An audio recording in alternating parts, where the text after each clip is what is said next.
Hi, everyone. It's Terry Proctor from Stop Elderly Scams. I'm the founder of a nonprofit, 501c3, based in Florida.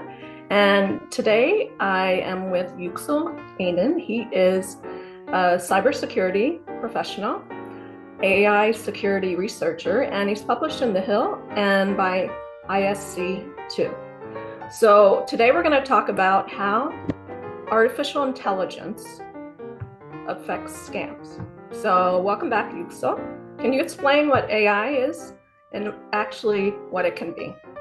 Thank you very much, Terry. So AI or artificial intelligence is computer technology that can do things that normally need human thinking. For example, understanding what you say, answering questions, even recognizing faces in photos. So it's an impressive technology. Unfortunately, fraudsters are now using it to scam seniors. And today, I think you have a personal story that shows exactly how dangerous it has become. Yes, I do. And I like to share it with everyone. So, because it could happen to anyone. So I would say last fall, I received a call from my bank that someone had opened a credit card in my company name. And within a day, they had charged like $5,000 on the Yeah. credit card.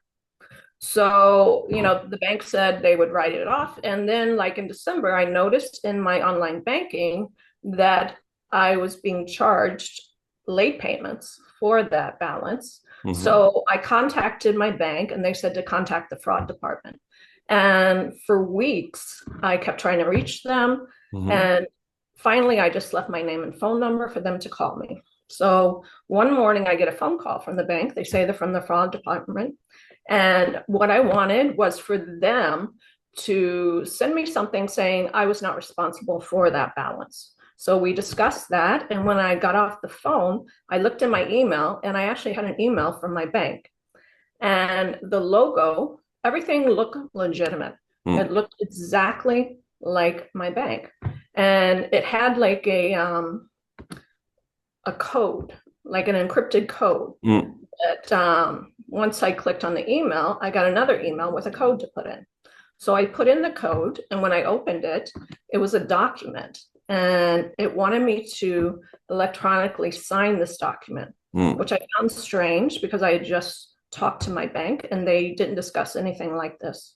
So instead of signing it, I called the customer service number Mm. and like, did you guys just send me an email? And they verified that no, they did not send an email. So they told me to delete the email. And like I said, they're getting so good at copying logos Yeah. that it could happen to anyone. But you have to stop and research and think about it before you know, click on something Mm. that could ruin your life.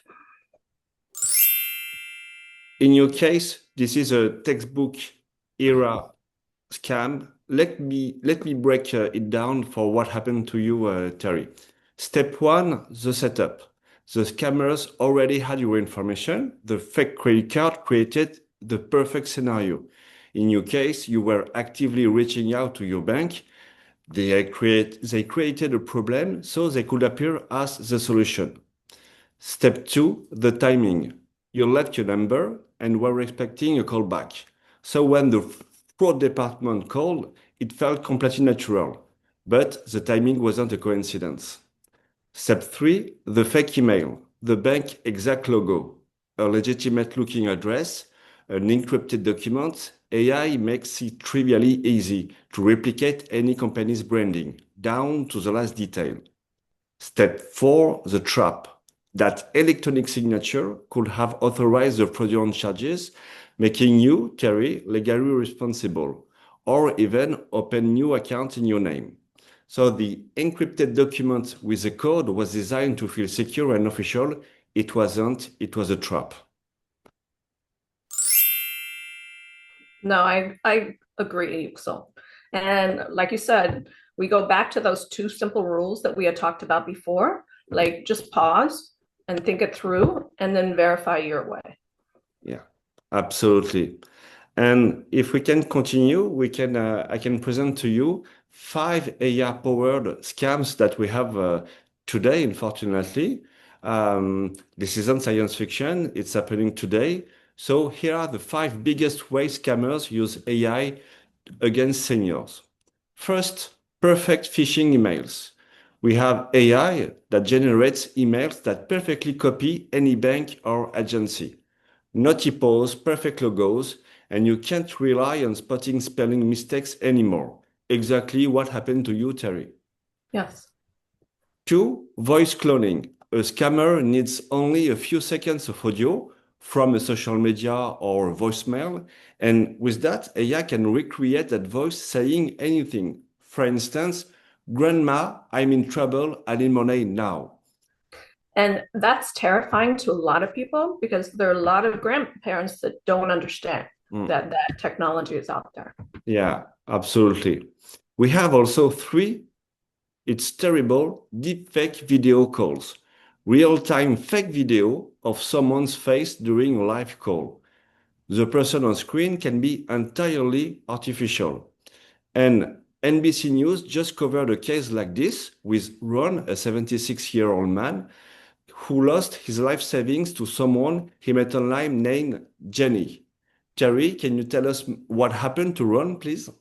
Yes, in this story, Ron had a friendship with a woman he met online, Hmm. and they continued to talk, and it was romantic to him. And he looked forward to talking to this person.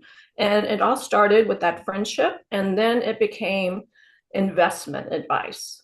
And he was sending money to this person, Hmm. and he ended up losing his life savings because of this. And he did want to share that story so it would prevent other people from falling down that trap. And it was shared by NBC Vicky Nation.